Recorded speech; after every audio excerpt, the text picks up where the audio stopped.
সেই সমস্ত সভ্যতা থেকে গলিত পচা লাশের উৎকট দুর্গন্ধ বের উঠছিল এবং উদারতা, মহানুভবতা, সৌহার্দ্য, সম্প্রীতি, মানবতা বলতে পৃথিবীতে তখন কিছুই ছিল না। বরং গোটা বিশ্বময় তখন পাপাচার, অনাচার, অন্যায়, অবিচার, মারামারি, কাটাকাটি, হানাহানি, খুনাখুনি, রাহাজানি, খুন, ধর্ষণ, অপহরণ, ইফটিজিং, ব্ল্যাকমেইল, চাঁদাবাজি, টেন্ডারবাজি থেকে শুরু করে এমন কোনো হেন অপকর্ম ছিল না যা তখন গোটা বিশ্বময় খুব নোংরাভাবে, নিকৃষ্টভাবে চর্চিত হয়। আমার নবী আসলেন, বিশ্বের মানচিত্র আঙুল বদলে দিলেন। যেমন এটা আমাদের মুসলিম যারা হিস্টোরিয়ান, ঐতিহাসিক আছেন, তাদের থেকে যদি আমরা কোনো বক্তব্য গ্রহণ করতে নাও চাই, অমুসলিম যারা আছে তাদের থেকেও আমরা এ ধরনের অনেক বক্তব্য পেয়ে থাকি, যার মাধ্যমে রাসূল করিম সাল্লাল্লাহু আলাইহি ওয়াসাল্লামের আবির্ভাবের আগের পরে আকাশ পাতাল যে ব্যবধান এবং ব্যবধানের যে দৃশ্য, সেটা তীব্র হয়ে সূর্যের আলোর মতো দীপ্যমান এবং প্রতীয়মান হয়ে যায়।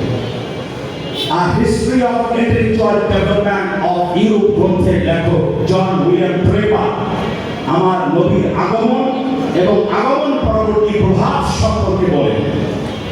4 years after the death of Justinian was born at Mecca in Arabia, the man who of all men has exercised the greatest influence upon the human race.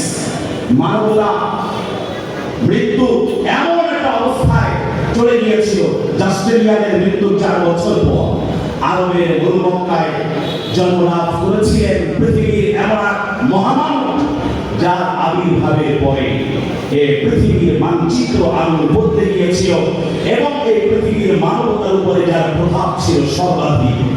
কিন্তু আমরা আমার নবীকে স্টাডি করি না, রিসার্চ করি না, গবেষণা করি না। আমার নবীর ব্যক্তি জীবন, পারিবারিক জীবন, সামাজিক জীবন, রাষ্ট্রীয় জীবন থেকে শুরু করে আন্তর্জাতিক পরিমণ্ডলে এমন কোন ক্ষেত্র, দিক ও বিভাগ, স্টেট ডিপার্টমেন্ট নাই যেখানে আমার নবীর কারণে শাশ্বত কোন জীবন, ধর্ম, দর্শন, অনুপম আদর্শ নাই। नक्शकदम नबी के हैं जन्नत के रास्ते, अल्लाह से मिलाते हैं सुन्नत के रास्ते। तू गुजाओ सुन्नत अहमद गुजा बा मोहम्मद कैसा वाले इस्वत।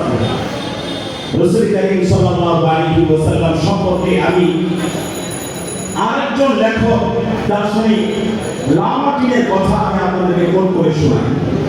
আমার নবী সম্পর্কে স্পষ্ট ফ্রান্সের লেখক দার্শনিক লামার্কিন বলেছেন, if greatness of purpose, smallness of means, and astounding results are the three criteria of human genius, who could dare to compare a great man with modern history with Muhammad? যদি সুমহান লক্ষ্য, স্বল্প পাথেয় অথচ বিস্ময়কর সাফল্য হয়ে থাকে মানবীয় চরিত্রের শ্রেষ্ঠত্ব নিরূপণের মাপকাঠি, তবে আধুনিক ইতিহাসে এমন কে আছে যাকে মুহাম্মদ সাল্লাল্লাহু আলাইহি ওয়াসাল্লামের গ্রেট পার্সোনালিটি, মহান ব্যক্তিত্বের সাথে তুলনা করা যেতে পারে? কেউই নাই। ভাবতে বড় অবাক এবং আশ্চর্য লাগে। আজ থেকে প্রায় 100 বছর আগে খ্রিস্টান লেখক থমাস খাবাই মুহাম্মদ সাল্লাল্লাহু আলাইহি ওয়াসাল্লামকে দ্য সুপ্রিম হিরো হিসেবে আখ্যায়িত করেছেন।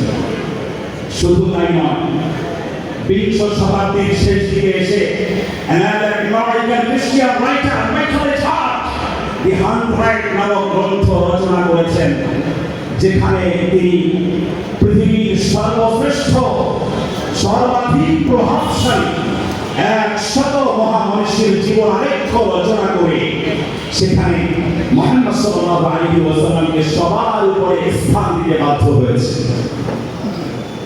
The biography of Prophet Muhammad সাল্লাল্লাহু আলাইহি ওয়াসাল্লামের জীবনী আজকে আমাদের বুক সেলফে শোভা পায় না। আমরা সর্বেশ মজুমদারের গল্প সমগ্র, অনেক উপন্যাস, স্যাটানিক ভার্সেস সহ এমন উদ্ভট রচনা বই আমাদের বুক সেলফে শোভা পায়, যার দ্বারা মানবতার বিন্দুমাত্র কোনো উপকার সাধিত হয়নি। কিন্তু আমার মুসলমানদের বুক সেলফে রাসূল করিম সাল্লাল্লাহু আলাইহি ওয়াসাল্লামের সাল্লাল্লাহু আলাইহি ওয়াসাল্লাম সওয়াল এমনি রাসূল করিম সাল্লাল্লাহু আলাইহি ওয়াসাল্লামের জীবনী শোভা পায় না।